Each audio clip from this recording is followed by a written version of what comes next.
This shows how important a plank was to keep the boat from slipping off the rope.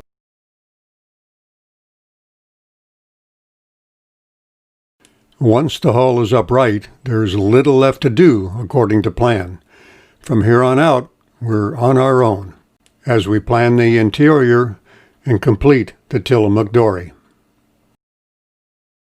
There was minor abrasion from the ropes to paint on chines and shear at the bow that could probably have been prevented if I'd used broad straps rather than ropes. But ropes are what I had. I could touch up damaged paint when the boat was on the trailer. Damage near the stern was more than minor. The stern support rope wore through fiberglass and into the plywood. The bow rope slid forward as the boat turned, and that rope wasn't in one place long enough to do more than scuff paint.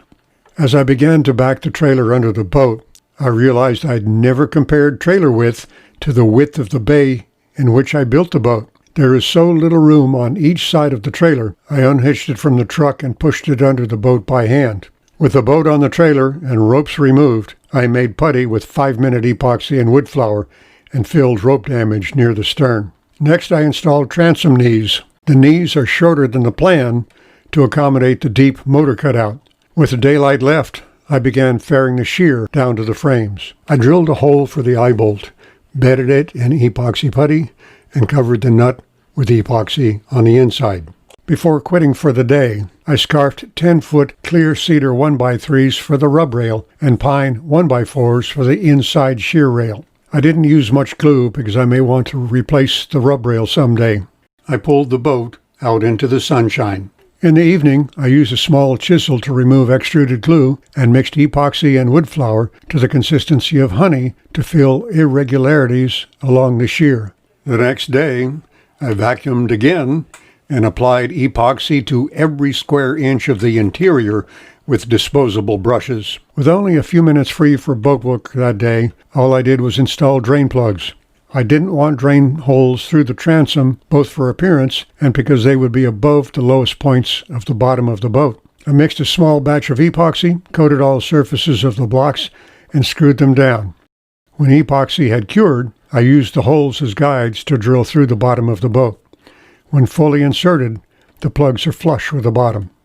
It was time to transfer the 20-horsepower motor from the old damaged boat to the dory. There was one problem. The dory transom was too thick for the motor's clamps. I'd measured the maximum thickness the motor would accept before I planned the transom, but the boards in the transom frame are a bit thicker than 1.5 inches. That extra thickness, plus glue between frame and plywood, plus 2 layers of fiberglass on the outside, plus epoxy on the inside, added up to an unplanned 1/8 of an inch. I cut channels for the motor's screw clamps with hammer and chisel, then I smeared a coat of epoxy on the exposed wood and called it a day. With the motor clamped to the transom, I secured it with 5/16 inch stainless steel bolts. I spent the rest of that day sanding the interior and brushing on water-based spar urethane to protect epoxy from ultraviolet sun rays. When it was dry, I sanded again until quitting time. I spent the next 3 weeks working on the interior, installing a battery and wiring, floor sections, and seats. With only one motor, I needed to be able to row the boat if it broke down. I installed oar locks near the bow, where there was a place to sit and where oars would reach the water. I made cardboard templates before cutting 1/2-inch plywood for seat supports. The bases rest on fixed floor to allow removal of center section. I had the bright idea of mounting the transducer inside the hull. I glued a water box to the bottom of the boat with shoe glue. I thought filling the box with water to submerge the transducer would allow it to work normally. It didn't. The dory was essentially complete, and on day 55, I made 3 beverage holders to hang on the inner rails and called the boat finished, just in time for the annual Dory Days Parade in Pacific City the next day. But a boat is never truly finished. Over the next week and months and years, I added an anchor system, lights, and a kicker motor. The slab-sided, flat-bottom boat demands spray rails to deflect splashes outward and downward so they don't climb the sides of the bow and blow back in your face.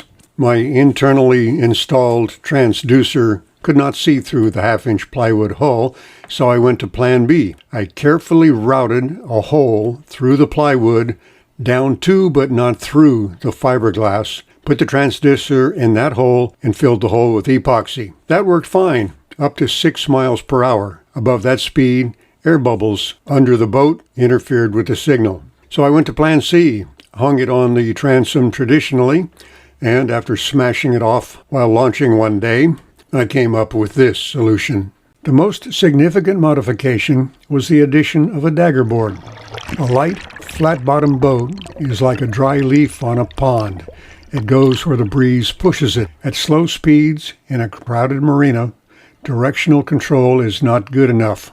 I mounted the fish finder and the GPS on the starboard table and a bottle opener to the frame. I made a detachable anchor davit and cast a 26-pound anchor from lead wheel balance weights I'd picked up and saved over many years.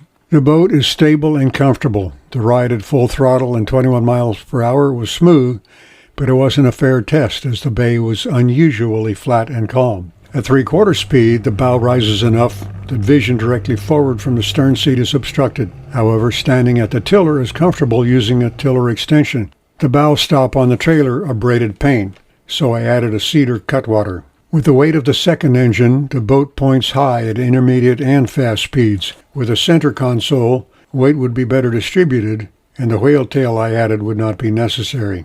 With a long dagger board down, maintaining directional control at speed is hard work. The board exaggerates yaw. I made a shorter dagger board for rivers, but now we use it exclusively. It still improves control and steering, but it causes no problem at speed. The only real concern is remembering to pull it up before winching the boat onto the trailer. This has been a brief overview of my experience building Spira's Tillamook Dory. For more detailed explanation, there is a free PDF book available at my website, ericrush.com. I'll put a link below. Plans for this and many other boats are available at spirainternational.com. I'll put that link below also.